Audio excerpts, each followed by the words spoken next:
I believe it was all in between 48 and PAT. So there were some hash marks in between, like right and left hash. I probably couldn't tell you the exact number or distance of each kick. I know the last one was 48 and the first one was a PAT, but just trying to hit it smooth every time, trying to take each kick one at a time and hit the ball the same way. Are you guys trying to purposely hit them up there under that like scaffolding thing? I will say we got to deal with Coach Partridge. If we hit the camera, we get $100.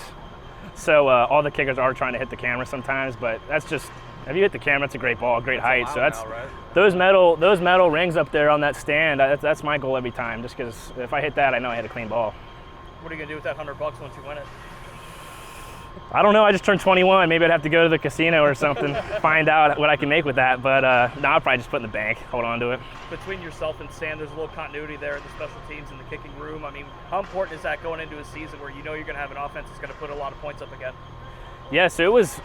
I don't think it was surprising last year. I think we expected to score a lot, and I will say it was interesting splitting up kicks and you know, I was kicking off, Sam was doing field goals, and we both did. I thought we both had a great season last year.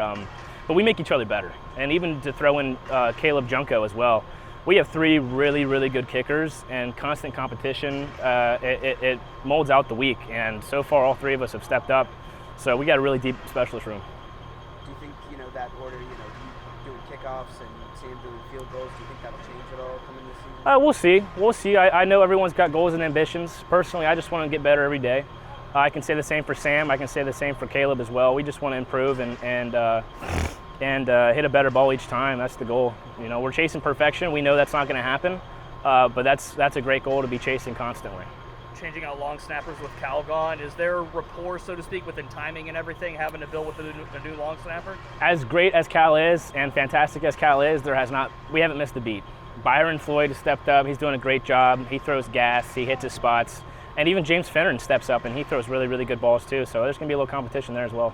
Is Vanderhart holding for you guys? So Sam Vanderhart's holding for Sam Scarton. My holder's Cam Guess, who is competing to punt as well. Those 2 guys are in competition as well. So in regards to the specialist room, there's a lot of competition going on right now.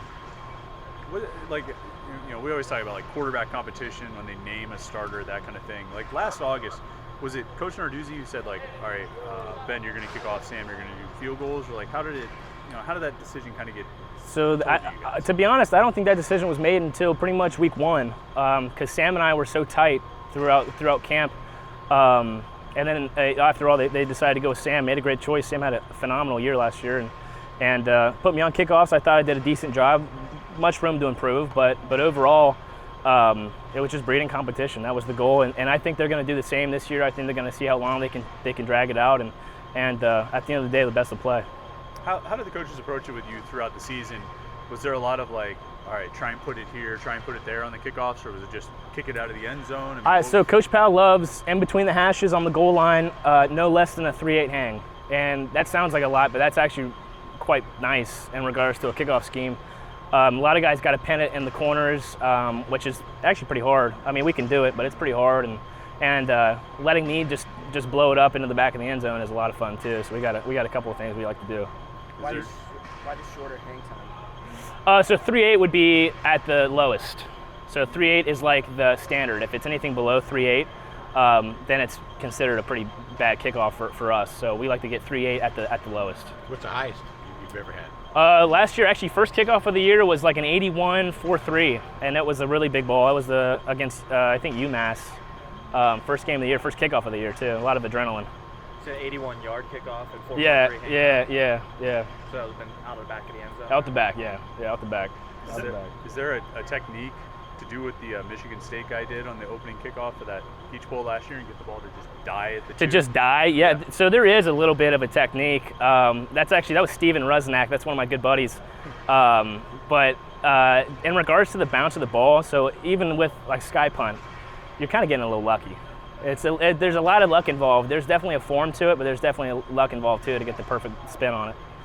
Are there any pro guys that you watch and try to pick something up off of here and there? So it's funny with kicking. It's like a golf bag, because there's the basic standard form of kicking, and then everyone else has a little touch to it. They have a little spin off of it.